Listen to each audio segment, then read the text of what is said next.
flight in her other airplane. This guy right here.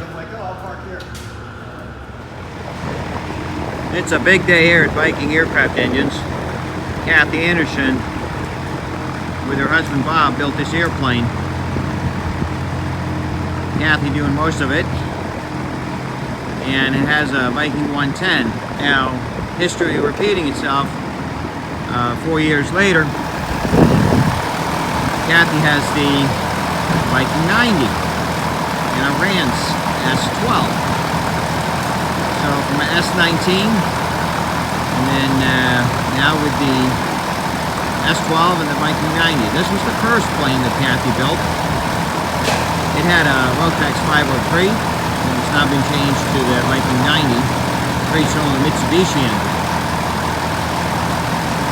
I'm going to follow her out, and this will be Kathy's first flight in her own airplane without the 503. She's flown this for almost 20 years.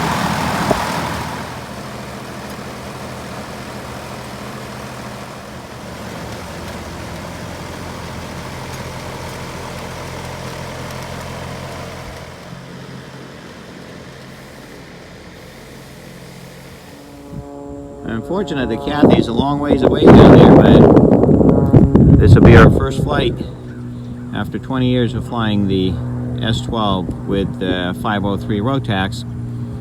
I hope to get a review from her when she returns. There she goes. Up, already in the air.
Airplane sounds really nice.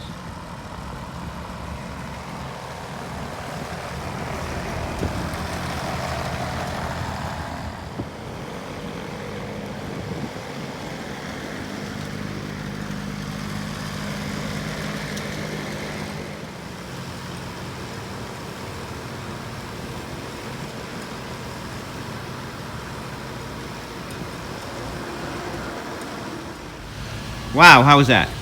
That's a lot of power. Boy, what a difference. It takes off like a rocket, you know? What was it like flying it for how many years with the 503 you said? 19 years. 19 years, so you definitely have some experience of what that was like. So just like the overall feel of the airplane before and now, what's that like? It feels about the same. I think that the control pressures are a little bit different. I might need to make a little adjustment in the weight for my weight, but I'm amazed at the takeoff is incredible, and the climb out is incredible. That was the problem I had with the 503. It was just, it was a summer day and you had two people. I was lucky if I got 100 feet a minute. Right. Now, it's cool today and all of that, but I know it's going to make a huge difference. I think it'll make the plane a lot safer to be able to climb out of a situation. So I think it's going to be a huge improvement. And the only real difference after installing the engine was to move the battery. Right. So far, that's really all we've done. Yeah. All right. Now, how about numbers? Like once you got up there and you're, saw you were having fun flying around, how was that like? Well, I didn't want to go too fast because my neck is only so strong. It's obvious I'm going to get a lot more speed. I'm not necessarily looking for speed. What I'm looking for is climb out performance. So I think it's great. And now you're actually set up for a cruise prop. So you're going to get really surprised. If you're looking for a climb and we pitch it for climb again, then yeah, it'll be a different airplane for sure. Well, the climb is great just the way it is.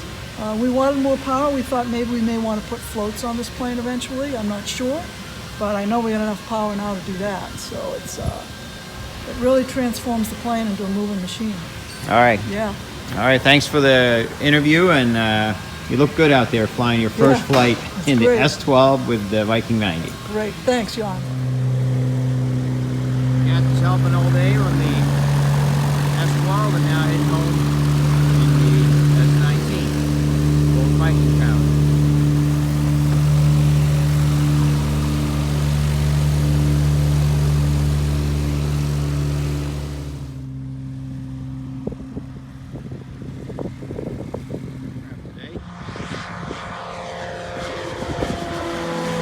She works on her own airplanes. I don't know if that counts. Beautifully sounding Viking 110. Clearly, we're very excited about having Kathy, with her experience, showing that this aircraft not only outperforms the small Rotax, but also because this aircraft, the S-12, is sold as an airplane that can use the 503, the 582, and the 912. And then if you bring in like this last clip now, I'm going to show you where we're at with performance, and this is before any kind of enclosures or anything, or actually we're putting in a smaller radiator right now because we have more cooling than we need. So we're still cleaning up the airplane a little bit, but we're getting an easy 90 miles an hour, 90, even slightly above 90 miles an hour now at 4,900 RPM, or basically cruising RPM at 90, which is for an open cockpit airplane, or even one that's enclosed. You look at this picture I'm going to show afterwards from Randy at Rand's, where Dan Johnson is doing an interview, and you can see that the normal cruise of this airplane is actually lower with the 912 than what we're achieving with the Viking 90. So you can in fact now use a Viking 90 as a direct replacement for the 912 Rotax.